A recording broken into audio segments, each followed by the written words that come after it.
are Grade 10 Orion. And now we are going to interview some vendors. To differentiate the prices of street vegetable vendors and vegetable store sellers and to know if it is self-produced or uncut. So karon naata sa store og dili nato may balaan kung unsa ang kalahian sa vegetable street vendors. So So, yeah, we are Grade 10 Orion and mangutan na mission sa mong ngalan. Bajid. Bajid.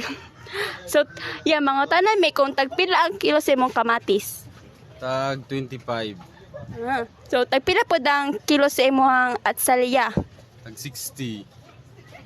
Kamatis 25 o atsal 60. Inya ang imong bumbaya tagpila ang kilo. 100. 100 ang kilo. So, tagpila po ang kilo sa imong kalabasa iya. Tag 25 ug naay tag 30. Depende sa Depende sa kadagko. na tag 25 na tag 30. So, mauro to ya, salamat sa pagpa-interview. Salamat po. Hi te, we are Grade 10 Orion. Then, mag-interview may kung tagpila ang kilo sa imong kamatis, bombay o atsal o apila po ang kalabasa. So, mga tanas sa misa imong ngalan te, unsa may ngalan te? Dry. So, Jai. So, Ate Jai, tagpila ang imong kilo sa imong kamatis? 30. 30. Tagpila po ang kilo sa imong bombay te Jai? 100.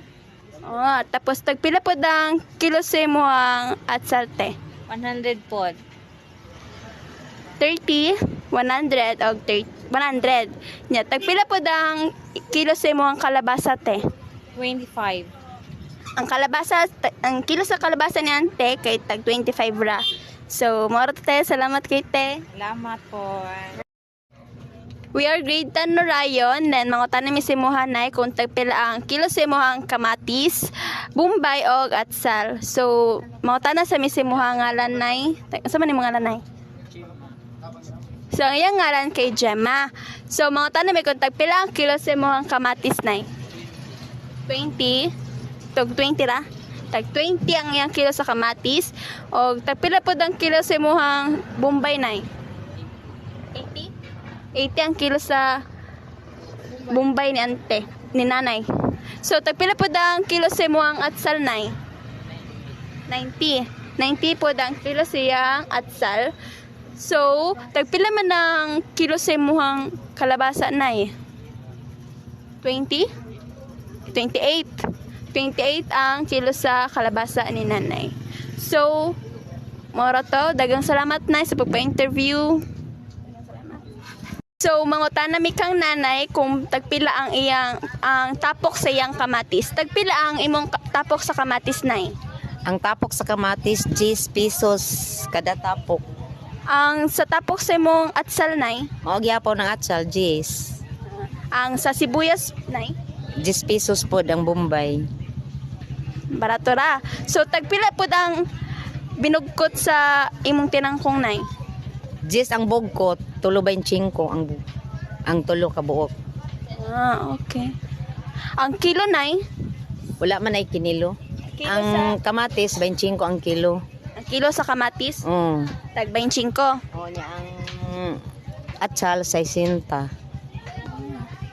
So, na di kalahian ng kamatis o ang atsal. Salamat nay. Salamat po. Salamat. So, diri na punta sa tinapok nga mga lamas. So, tagpila imong tinapok sa kamatis te. Gis, among tapok sa kamatis. Tapos atsal. Tapos ang tagpila po ang tinapok sa imong atsal. Gis, rapod. Tapos ang sa imong bombay te, tagpila man. 20 ang tapok sa Bombay. So, na di day kalahian ng kamatis at salog bombay. So, moro to te, salamat kay te. Salamat. Salamat sa tag-kilo nga kamatis. So, naadi sa ate, mangutan ni siya ha kung tagpila ang kilo sa iyang kamatis. 30 ang kilo sa mong kamatis, ang Bombay 100, ang atsal 100. So, ang kilo sa kamatis 30, anya ang sa Bombay te kay 100 o ang kilo pod sa atsal kay 100. So, mangutan na mi diri sa kilo sa kalabasa nimo te? Tagpila man ang imong kilo sa kalabasa te? 30 ang kilo sa kalabasa. 30 ang kilo sa kalabasa. Tapos, ang kilo sa... Okay, so maoro to na pila gani ang kilo sa kalabasa nimo te? 30 ang kilo sa kalabasa. So, tag 30 ang kilo sa kalabasa ni Ante. So, maoro to. Salamat kayo sa Ante sa pagpa-interview. Salamat kayo. Okay, salamat ma'am. And now, we already know what are the different prices of self-produced product and angkat. I am Jasmine Faith and Daginutan. I am Daisy Jan C. Balaster. I am Grace R. Maturan. I am Chris Adrian Itorion. And we are Group 1.